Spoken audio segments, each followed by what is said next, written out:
देखो अब हम लोग गति के तृतीय समीकरण को अवकलन विधि से प्राप्त करेंगे। किस विधि से? अवकलन विधि अवकलन विधि से गति के तृतीय समीकरण। देखो तृतीय समीकरण है डेल्टा एक्स बराबर क्या चीज?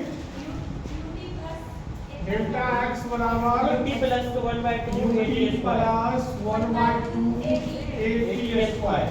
इसी को प्रूव करना है। हाँ। कौन सा समीकरण है? गति का तृतीय गति का तृतीय समीकरण।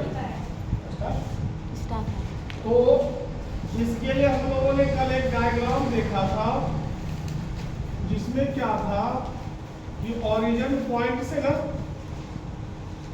ए बिंदु से पर एक वस्तु जो था वो यहाँ से u वेग से चलना प्रारंभ किया। O से इसकी दूरी क्या हो जाएगी? x1। कितनी दूरी हुई? x1। तो x1 टाइम पे समय क्या था? x1 बिंदु पे टाइम 0 था। अब यह कुछ समय के बाद ना ये वस्तु दिखा कहाँ पर हमको? B पर। इस समय इसका टाइम क्या था? t था। टाइम क्या था? t। और इसको ओरिजिन पॉइंट से इसकी जो दूरियां थी वो थी x2। क्या दूरी थी ये? x2। यही ना? तो AB के बीच का डिस्टेंस क्या होगा? डेल्टा x होगा। क्या डिस्टेंस होगा? Delta x। AB बराबर हो जाएगा, इसको हम कहते हैं x अक्ष, इस वाले को बोलेंगे y अक्ष। यही ना? अब देखो अब कहेंगे कि वेग की परिभाषा से, वेग की क्या परिभाषा है जी? वेग की क्या? विस्थापन में परिवर्तन की दर को क्या कहते हैं? वेग कहते हैं। वेग को किससे सूचित करते हैं? v से। किससे करते हैं? v से। तो v बराबर क्या फॉर्मूला? डेल्टा x बट्टे dx बाई dt। v बराबर क्या होगा? dx by dt। अब देखो इसको ट्रांसफर कर दो, इस तरफ मल्टीप्लाई में लेके जाओ तो क्या हो जाएगा? dx बराबर v dt। क्या हो जाएगा? dx बराबर v dt ये आएगा। अब हम लोग पीछे ये भी जानते हैं कि v बराबर क्या फॉर्मूला होता है? u प्लस एटी, जो हम लोग गति के प्रथम समीकरण में पढ़े थे ना, क्या था? v बराबर u प्लस एटी। तो इस वैल्यू को ना इसमें डाल दो तो dx हो जाएगा v के जगह पर हो जाएगा u प्लस एटी और ये क्या हो जाएगा? dt।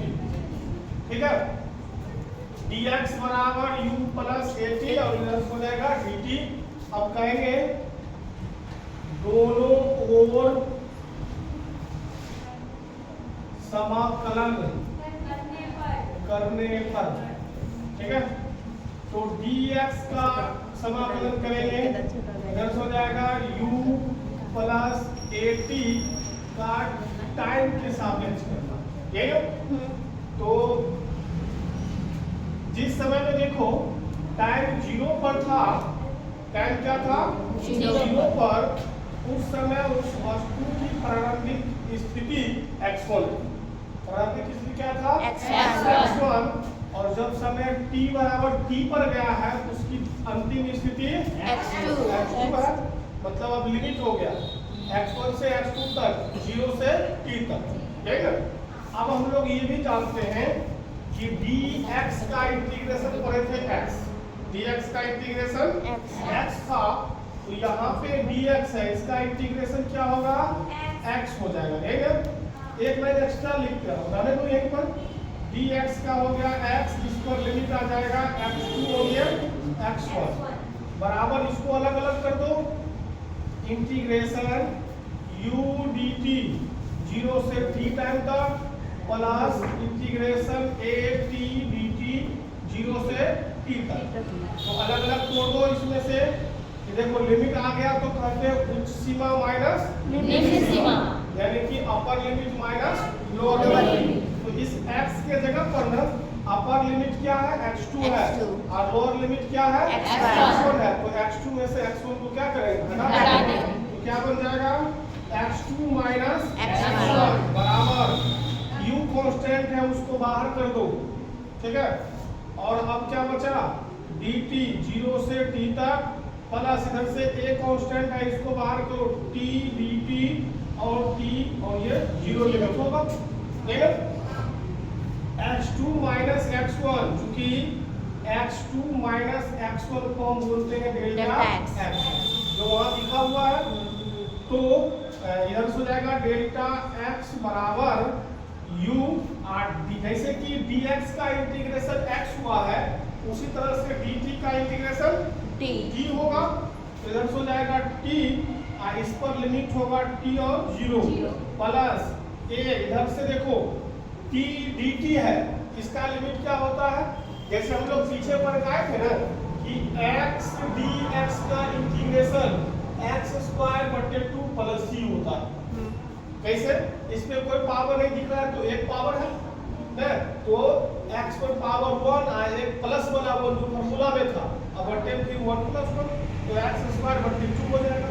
तो ठीक उसी तरह से यहाँ पर क्या होगा, इसका t dt का t स्क्वायर बटे 2, इस पर लिमिट हो जाएगा t और 0।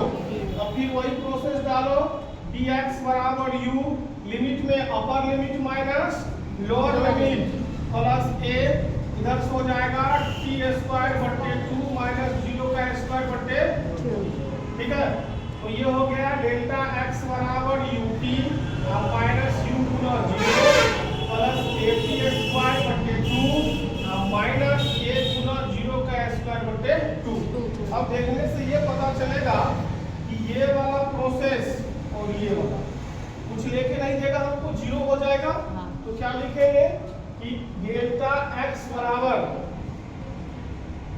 क्या हो गया, ut, ये वाला तो 0 है, तो आगे चलो प्लस है at स्क्वायर बटे 2, उधर वाला भी 0 है, तो इसलिए हम क्या बोलेंगे कि डेल्टा x बराबर ut plus half at square, that's all. किसी को दिक्कत कोई नहीं नहीं ना, चलो उतार लो।